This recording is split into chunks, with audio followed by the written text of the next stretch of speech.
ng aking mga mata ang isang malalim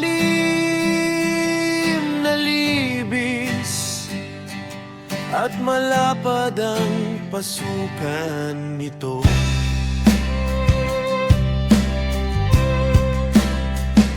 Lahat ng naniniran sa lupa, sa dagat at sa mga pulo ay magdadala rito ng mga handog, regalo at alay.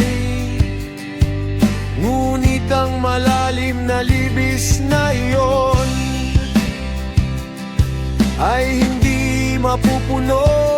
Ang kanilang mga kamay ay gagawa ng kasamaan, anumang gawin nila sa pamamagitan ng pagpapagal. Yun ay lalamunin ng mga makasalanan sa pamamagitan ng kasamaan. Ngunit sila ay mapapahamak mula sa harapan. Ang alaya ng mga espiritu at mula sa harapan ng kanyang lupa sila ay babangon at hindi mabibigo kailanman.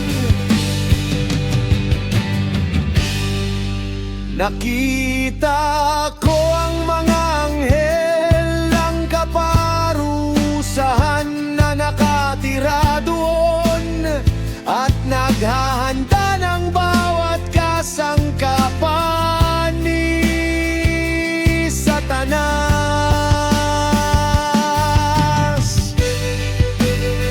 Pagkatapos ay tinanong ko ang anghel ng kapayapaan na sumasama sa akin kung para kanino ang mga kasangkapang iyon ay inihahanda.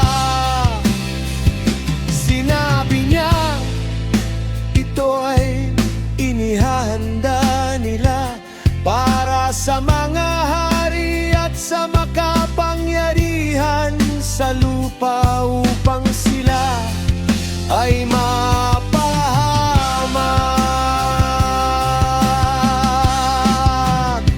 Pagkatapos nito, ang matuwid at piniling bahay ng kanyang kongregasyon ay lilitaw. Mula noon ay hindi na magbabago sa pangalan ng alaya ng mga espiritu.